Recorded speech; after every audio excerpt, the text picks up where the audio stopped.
Good morning, everybody. So, what is today? What? Super Bowl, what else? Palindrome Day, which means the day is 2020. And it won't happen again for? Oh, wow, there we go. So, happy Palindrome Day. Is it Groundhog Day? Oh my gosh, that wasn't even in my notes. And January 25th, Saturday, January 25th was Lunar New Year, and we're in that 15-day celebration and festival, and right in the middle of it today. So until it ends next Saturday with the Lantern Festival. So many rich observations on this particular day. If you are a visitor, welcome to this auspicious day here in this community. Welcome to our live streamers. Lovely to have you with us. And you do not have to, but if you wish to raise your hand so we can identify you as a visitor and welcome you, please do so. And if you want to be anonymous, you can stay anonymous. Great, it's lovely to have you with us.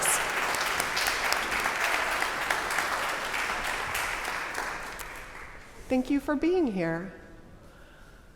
So I would like us to start worship today as we do each week singing, and we're going to sing a hymn this morning to open that is in your teal hymnal. It's number 1031. It is what is probably familiar to many of you, a Buddhist meditation, the loving kindness meditation.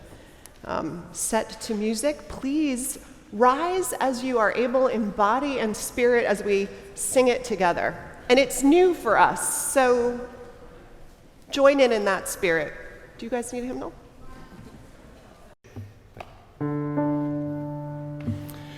May I be filled with loving kindness.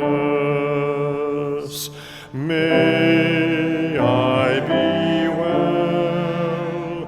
May I be filled with loving kindness. May I be well. May I be peaceful and at ease. May I be whole. May I be filled with loving kindness. May I be well. May I be filled with loving kindness. May I be well. May I be peaceful and at ease. May I be whole. May you be filled with loving kindness. May you be well. May you be filled with loving kindness.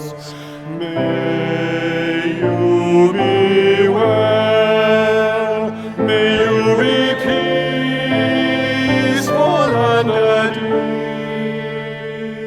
ease.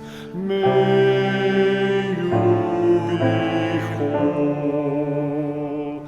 May we be filled with loving kindness. May we be well. May we be filled with loving kindness. May we be well. May we be peaceful and at ease.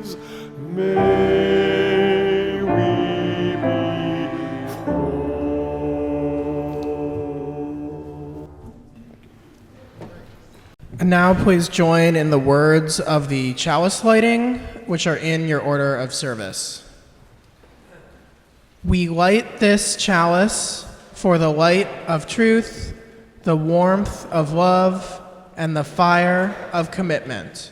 We light the symbol of our faith as we gather together. Good morning. Good morning. How many of you were there yesterday? Woo! How many of you helped out or bought a ticket? Yeah, stand up and take a bow. This was a wonderful auction. We made over $50,000, which means that we'll have a wonderful paid intern for our church next year and support for our social action programs. It was wonderful. And here, do I look like I did yesterday? No. You'll have to go on to the UUSF Facebook page to see my evil side. Yes. Thank you. Thanks to all of the organizers, especially Cheryl and Julia-Gould, who made, among the other people who made it happen. It was an enormous crowd of folks. And don't go on the website and see Cheryl's photo unless you're prepared. Prepare yourself in advance. It's fabulous and scary all at once. So, hey, Kat! Happy Lunar New Year! Happy Year of the Rat, Vanessa. Ooh, that's right. The Chinese zodiac has a 12-year cycle, right? And each year is named after a different animal. What are the animals that get named? Does anyone know? The dragon, the dog, monkey. The monkey. The what? The rooster. Yeah? Oh! It's the year of the rat. Wow. So yeah, each year, they're all important, of course, but we're especially excited this year because the rat is the first year of the Chinese zodiac. So we're starting from the beginning again. Whoa, why is the rat the first year of the zodiac? There are much bigger, much smarter, much faster, much cuter animals than the rat. Why isn't the dragon first or the tiger? Good question. And we're in luck because it just so happens that today, in addition to being Groundhog's Day and Palindrome Day and Imbolc and Candlemas, in addition to all those things, today is the 9th day of the new Lunar New Year and the Jade Emperor's birthday. Oh, happy birthday! So for those of you who don't know, the Jade Emperor is kind of like Zeus is, he's to the Chinese kind of like Zeus is to the Greeks. And the Jade Emperor was the one who determined how the years would be named. You see, many, many years ago, when the world was still new, the Jade Emperor decided, there should be ways of telling time. I've created the 12 hours of a day and the 12 months of a year, and now, for my greatest invention, I will make a zodiac of 12 years. But naming the years 1 through 12 is so boring. I know. I'll turn my birthday party into a contest. Woo! All of the animals of the earth are invited to participate in a race, and the first 12 animals to cross the Yellow River will get the honor of having a year named after them. The animals were very excited. Tiger was like, I'm so big and powerful, I've got this in the bag. Dragon was like, excuse me, but have you forgotten I can fly? Of course I'm going to win. And Cat said to their friend Rat, I'm so popular among the people, I should definitely be immortalized. But Rat, I like to sleep. Will you wake me up for the race? Rat said, Okay. Let's try this again. Rat said, Okay. But secretly they thought to themselves, Cat is bigger than me. If they start the race at the same time, they'll surely beat me. I'm so small. How can I compete with animals much bigger than me? Clever Rat hatched the plan. Of all the animals, none is more diligent than Ox. While other animals are sleeping, I'll get up early too and hitch a ride. So very early the next morning, Rat hitched a ride on Ox's back. And didn't tell Cat. Good-natured Ox did not mind the company. It wasn't until Ox was already starting to wade across the Yellow River that old Tiger finally woke up and began the race. Move over a little.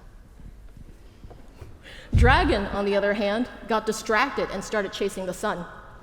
Then, just as Ox was about to step on shore, Rat jumped off the Ox's back and off his head and crossed the finish line first. Woohoo! Congratulations, clever rat. Said the Jade Emperor with a smile. The first year of the Zodiac will be named after you. Good-natured Ox then stepped on shore. Congratulations, diligent Ox. Said the Jade Emperor. The second year of the Zodiac is yours. Tiger was very fast and competitive, but had not been able to overcome Ox's lead. Congratulations, mighty Tiger. You are third. Rabbit, while small, was also very fast.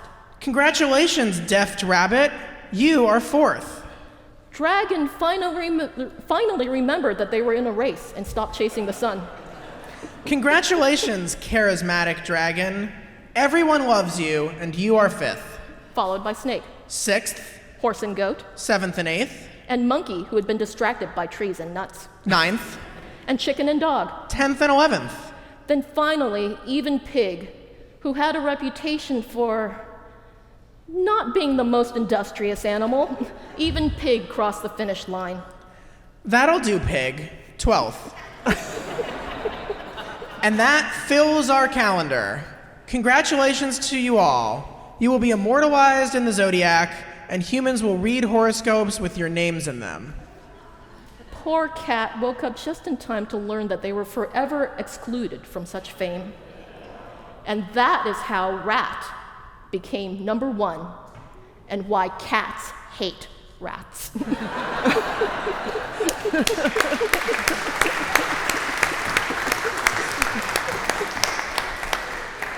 And now I invite you to greet the other members of the animal family, after which you will remain standing as we say our covenant and sing our doxology.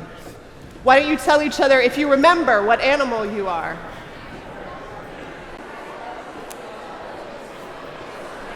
When I breathe in, I breathe in peace. When I breathe out, I breathe out love.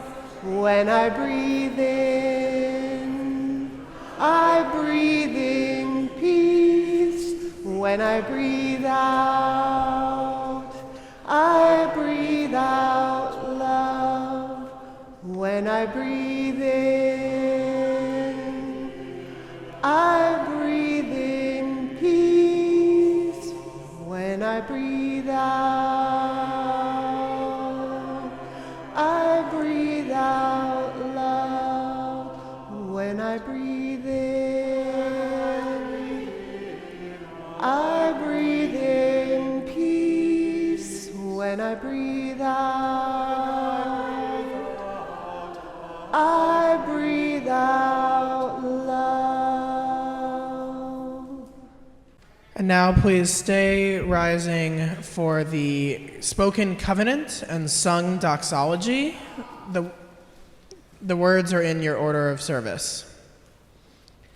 Love is the spirit of this church, and service is its prayer. This is our great covenant, to dwell together in peace, to seek the truth in freedom, and to help one another.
recognizing there is human suffering all over this world in the course of natural and human catastrophes, we will ring our gong today in honor of two such places of suffering and as a reminder of the obligation to know what is being done in our name as a nation and to be in solidarity with the suffering. In honor of those children who have lost their lives this year in federal custody at detention camps, we ring our gong 7 times. And we let its ringing symbolically represent those adults who have lost their lives in these camps too, and the children and adults who have died trying to cross into this country, seeking only a life of better opportunity, freedom from violence, fear. We hold all those currently in custody in our thoughts, in our prayers. And we will ring our gong 1 time this morning also, holding all those who live either sick with the outbreak of the coronavirus, with loved ones who are sick, caring for those who are sick, worried, unable to travel, in particular, to celebrate, to be with family this season. May we keep all of those we have mentioned in our thoughts and our prayers, and may we ease the tide of human suffering this coming week, howsoever we can.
On this day, on this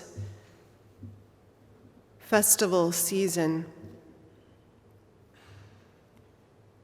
the turning of a season beginning,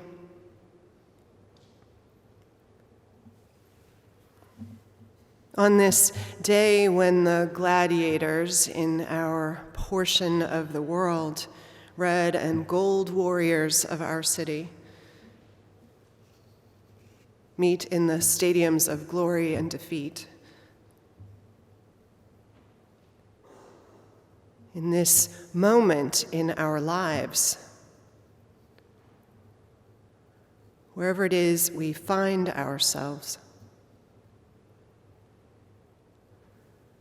we pause. Take breath.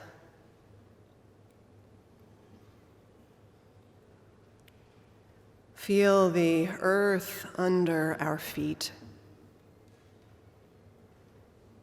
Solid ground on which we stand. Feel the gravity that pulls us close to bench and floor.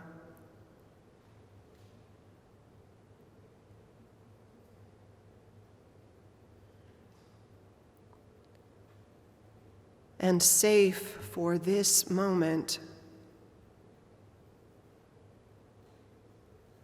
Let our breath take us inward.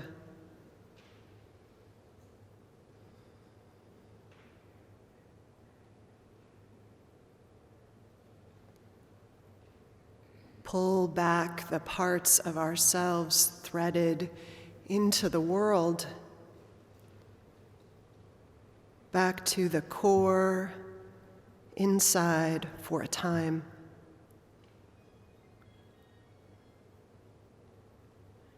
To nurture, to gather strength, to feel joy, sit with grief, find peace.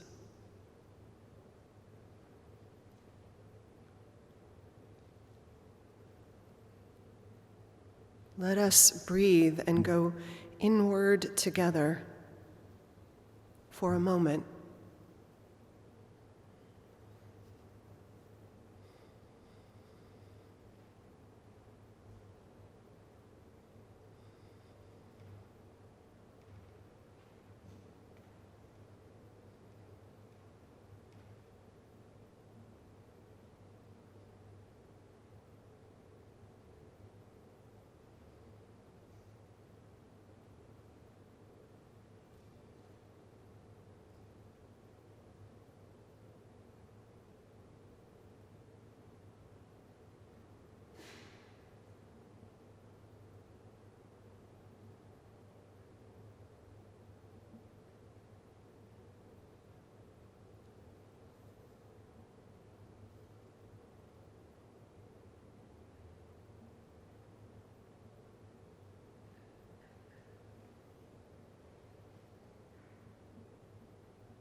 Coming back into the room, knowing once again the place all our actions and intentions are rooted. May the life that greets us this week and the version of ourselves that meets life be fed from this place.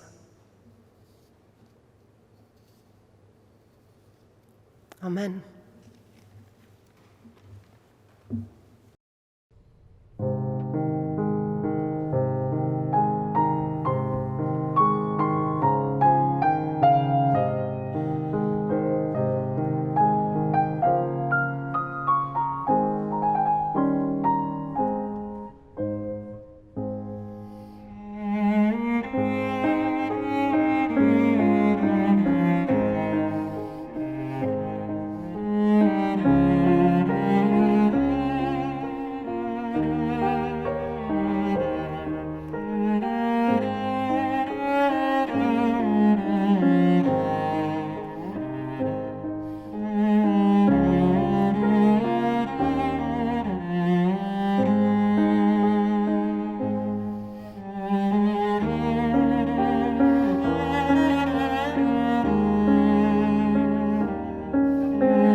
Gung Hei Fa Choi, Sun In Phai Lok.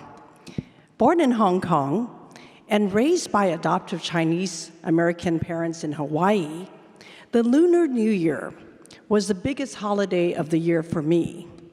Like the Georgian calendar New Year, the Lunar New Year was a time to celebrate a new beginning and say goodbye to the old year. But it is so much more than that for over 20% of the world's population.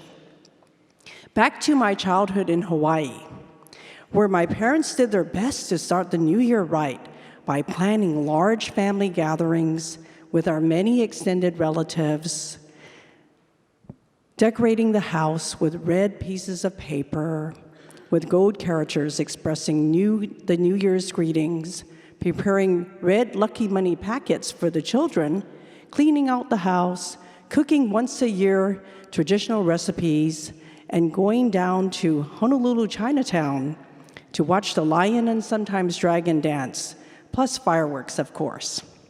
Starting the New Year right was of paramount importance because having a very good celebratory day on New Year's Day would set a positive tone for the coming year's fortunes and vice versa. As children before the new year, we helped our parents clean the house to wash away any of the previous year's bad luck. However, no dusting was allowed on New Year's Day itself to avoid good fortune being swept away. I would pour tea for my mother and father on New Year's Day and light an incense stick to pay respects to my ancestors. With red lucky money packets in hand, I would sit down to a vegetarian breakfast of jai that my mother made, consisting of many ingredients collected over several trips to Chinatown. Wearing red for good luck, we would visit our local temple to give thanks and make offerings, and then we would visit some relatives with oranges and pomelos as traditional gifts. We often brought a piece of New Year's cake, gao, a sticky rice confection that symbolizes family cohesiveness to our extended family. Only pleasant conversational topics were allowed during that day, with no swearing, as it was a day to be positive and appreciate life with your family. When I was about 12, I joined a Chinese martial arts cultural association, which participated in the lion dance celebration in Chinatown during the Lunar New Year holiday season.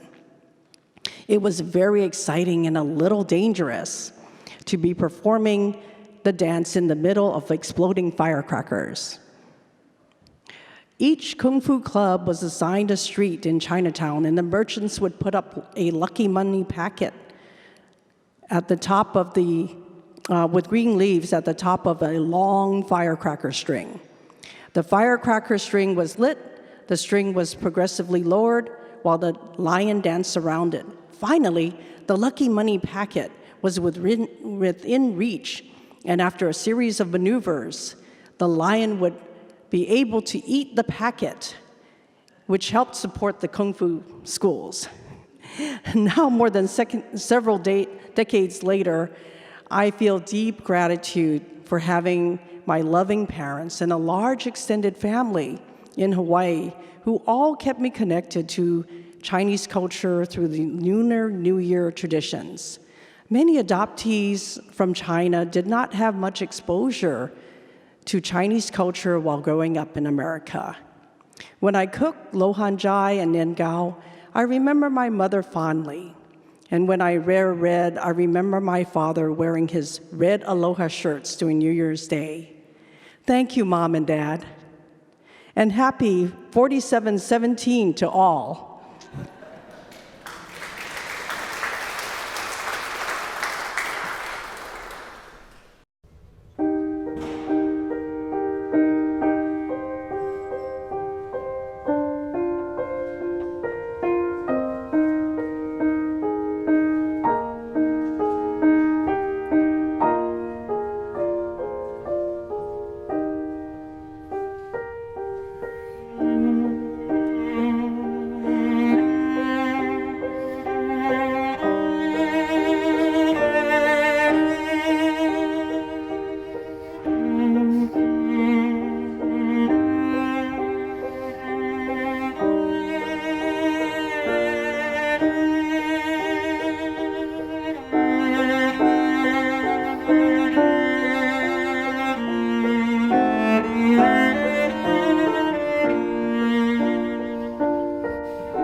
So the story in your order of service is actually a reading from the Tao Te Ching. This reading from chapter 22 of Lao Tzu Tao Te Ching suggests an approach that has worked for me to achieve a happy and, more importantly, serene start to the Lunar New Year. Yield and overcome. Bend and be straight. Empty and be full. Wear out and be new. Have little and gain. Have much and be confused. Therefore, wise people embrace the wholeness under heaven and set an example for all, not putting themselves on display, they shine forth. Not justifying themselves, they are distinguished. Not boasting, they receive recognition. Not bragging, they never falter. They do not quarrel, so no one quarrels with them. So the ancients say, yield and overcome. Is that an empty saying? Be really whole, and all things will come to you.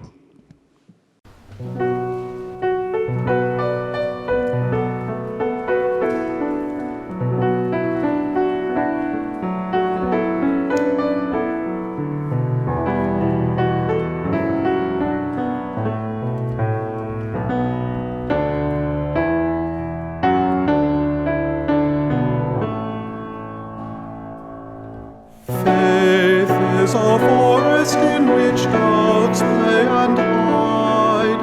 Insight can hear the still small voice deep inside. Web of life, may this thread I weave. Strength and commitment to all I believe. Vision be my guide as I seek my way. Lead me into this tender day. Speak through me in all I do and say. Seeds of both meek and strong are scattered in air. Dignity shines undimmed by bigotry's glare. Web of life, may this thread I weave. Help me bear witness to all I believe. Justice be my guide as I seek my way. Lead me into this tender day. Speak through me in all I do and say. Fortune and famine ride the swift winds of chance. Sorrow and pleasure seem united in dance. Web of life, may this thread I weave. Mingle compassion with all I believe. Mercy be my guide as I seek my way. Lead me into this tender day. Speak through me in all I do and say.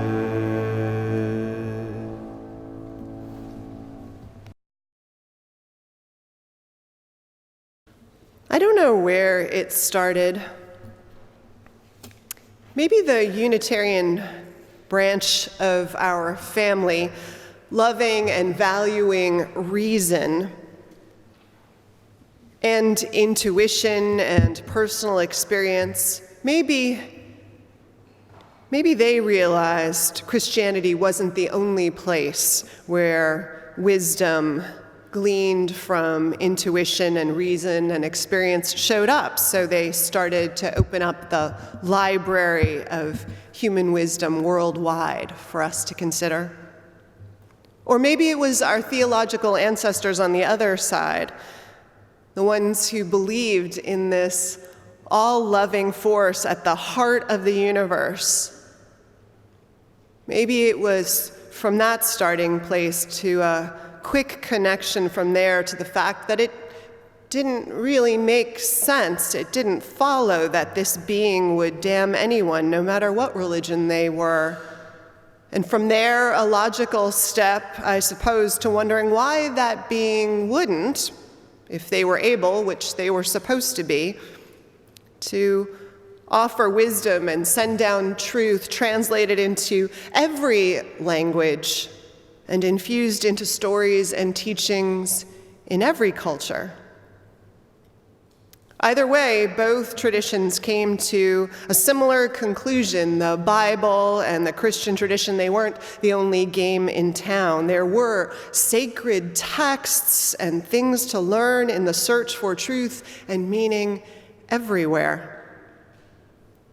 It's part of what I love about our tradition, that the tradition that you or I were raised in by accident of birth doesn't shut us off from the ways others have found up the mountain.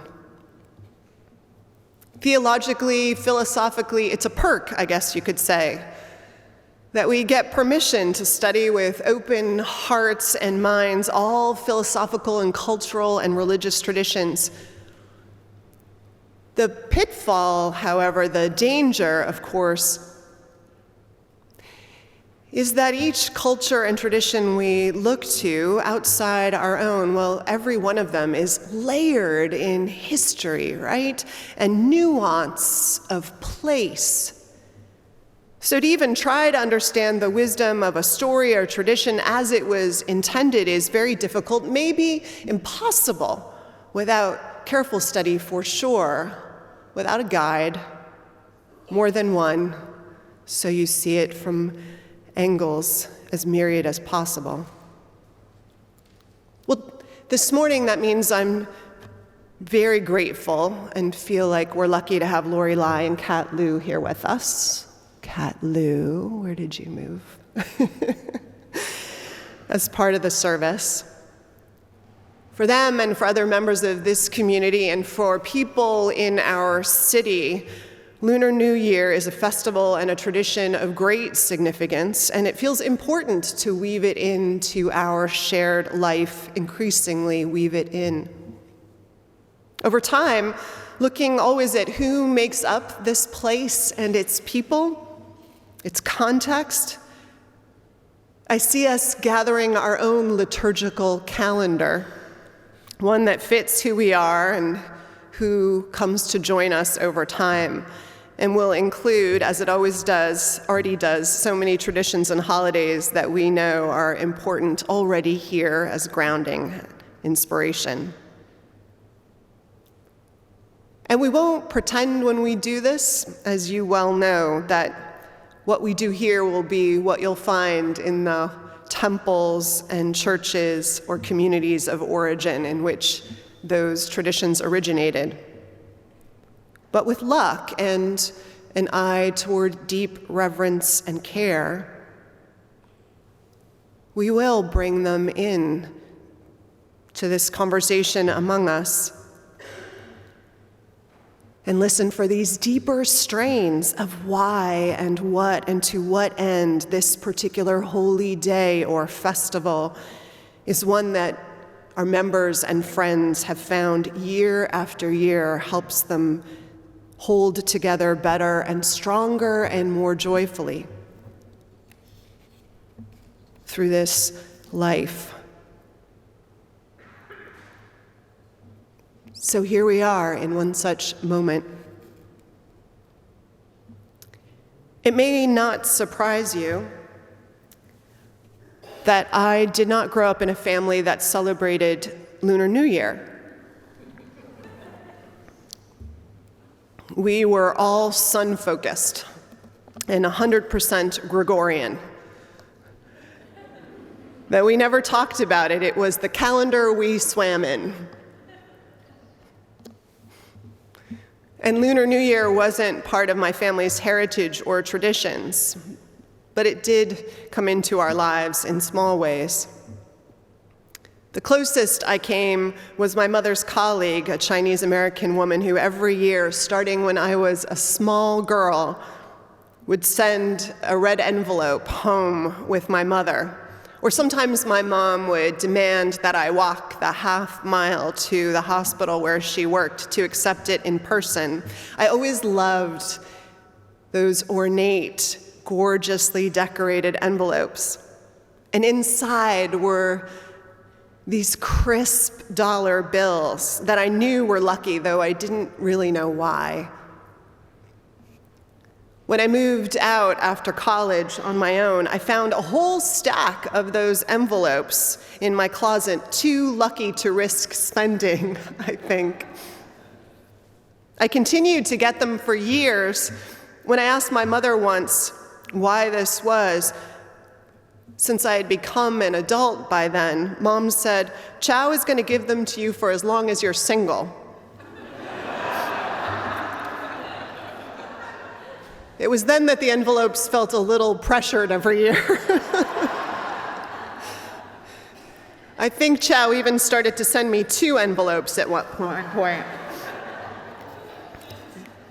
So it was both a relief and also a little sad when the year after I got married, the bright red and sometimes gold envelopes didn't arrive anymore. I do remember being aware of the zodiac signs. Maybe it was all those years of our weekly Friday night dinner out with the placemats at that time of year. We'd study them and we would revisit the descriptions and ask whether they fit. Pop was a horse, Mom was a snake, I was a monkey, earth monkey. That apparently meant that I was probably intelligent, but a little hard to keep focused, that I liked to talk and could be charming, but was in danger of being a little arrogant. It all seemed like this great mix of encouragement and caution, subtly pointing out how our strengths can be our weaknesses too. Occasionally when I would do something passionate but unfocused, Mom would say, "You're such a monkey." Though she was Dutch, and what she knew about all of that was really limited to those red placemats. But we were in a city, in New York City, where people from all over the world showed up and bumped into each other, and we learned what we could in the places where we touched and crossed. We once went down to Chinatown for the Chinese New Year festival with red firecracker paper covering the black asphalt and the lion dancers. And all I could think about was how much more vivid and exciting this was than the Gregorian celebrations standing in the ice-cold Times Square to watch a disco ball drop on a stick. However, we never went to anyone's house for the holiday. I had the sense that these celebrations, like our Christmas, was for family. All the more reason I appreciate getting to hear a little more, like we did today from Lori, about what the festival was like for her. This festival that marked the end of winter, that was this time to be together. The foods and the practices all designed to reinforce our hopes for a year that started protecting us from harm and cultivating prosperity in the largest sense of that word, and hoping that families stayed strong and connected.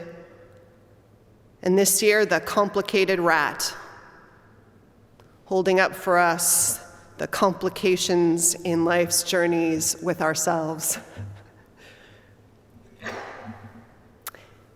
And even that, just that little bit we've been able to peel back this morning, strikes me that it gives us room to ask what the spring festival, the new year, might mean for us.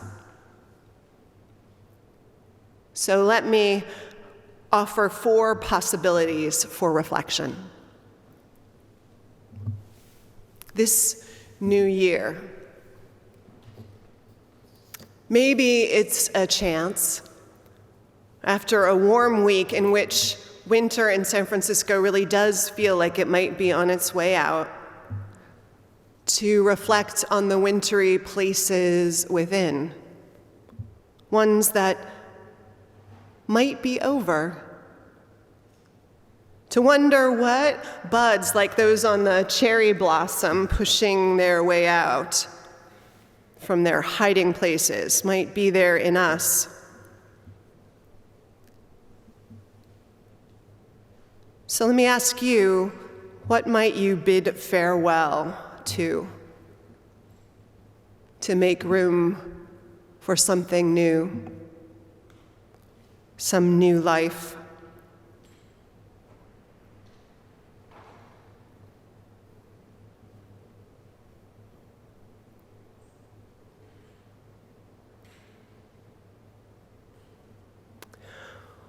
Or what about that meal that Lori described and the dessert her mother made at the end that she told me this week took hours to cook?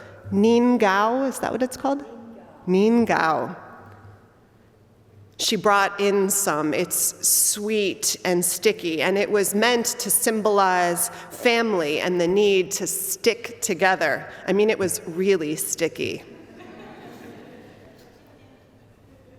So, where in your family, in the one you were raised in or the one you have gathered and cultivated around you, is there a need maybe to reach out so things have a chance of being sweeter and more connected this year?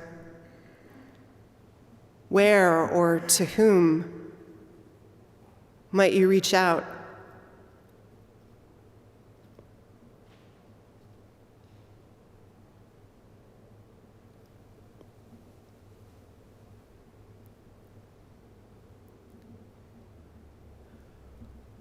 Or what about that rat and this year of the rat? I mean, here was this creature who didn't feel very loved and wonders if he's welcome at the party of life. I mean, he isn't the best looking guy on the block. Maybe this year, though, we can choose in the year of the rat to let go of self-consciousness or any chips on our shoulders, the ones that unnecessarily haunt and drive us, and center ourselves somewhere else. I mean, the other piece of the story about the rat that we heard this morning is that the rat clearly has gifts. It's crafty, strategic, determined. So what if we focused on doubling down in determination in some race this year that's worth winning? We honor at least one each week when we ring the gong, closing the camps, attending to human suffering.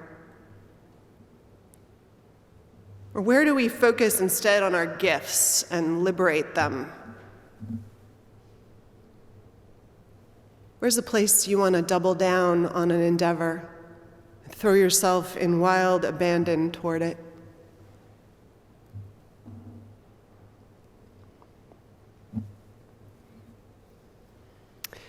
And finally, I just want to ask, how many people here feel like really life for them is regularly a wild and delicious party? Raise your hands. Oh my goodness, wow. Someone needs to write down those names. Well, it's not normally high on my list of priorities, fun. It seems like it's part of the grown-up thing that it gets pushed lower down. I don't mean that I don't think life is lovely, and I'm not deeply contented. But I mean, here is Lunar New Year, right? with its fireworks and its fabulous food and its dancing in the street, and next week it's bright lanterns and people exchanging gorgeous festive envelopes with money, crisp and dusted with luck. And I don't know about you, but that feels like this incredible metaphor for what I, at least, need a little more of as fuel in this world. So maybe this new year could be about asking how we can bring more celebration into our lives, or what gives us great joy, and then promise we'll do even more of it.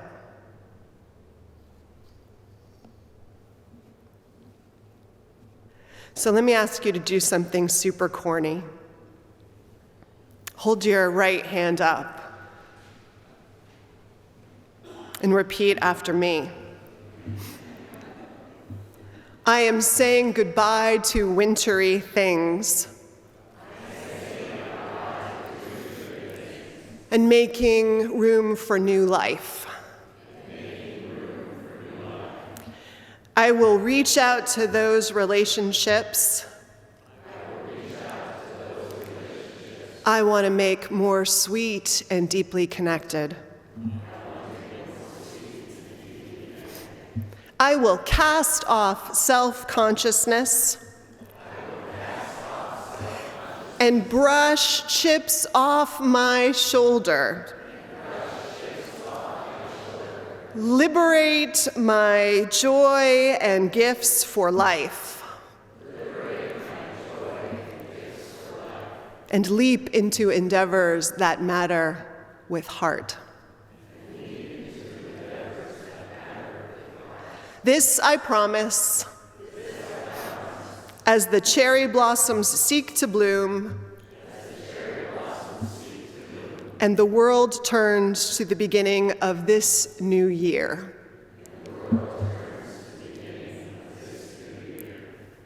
Happy 4,717 Gung He Fat Choi, happiness and prosperity to us all this Lunar New Year.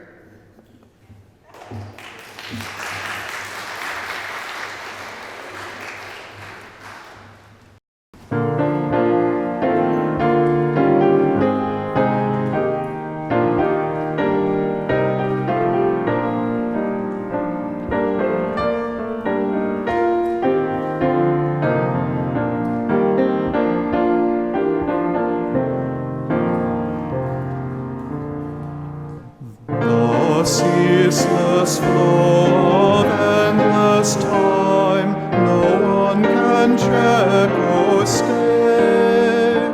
We'll view the past with no regret, nor future with dismay. The present slips into the past, and dream like melts away. The breaking of tomorrow's dawn begins anew today. The past and future ever meet in the eternal now, to make each day a thing complete shall be our New Year vow. I invite you to put down your hymnals but remain standing as we join hands. Having said that, if you are sick, immunocompromised, or at all worried, please feel free to cross your arms across your chest and we will include you in the circle, no matter.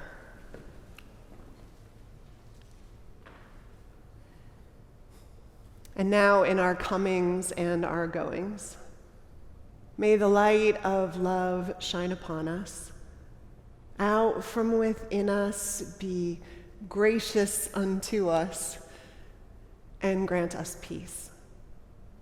For this is the day and this is the year that we are given. Let us rejoice and be glad in it. Amen.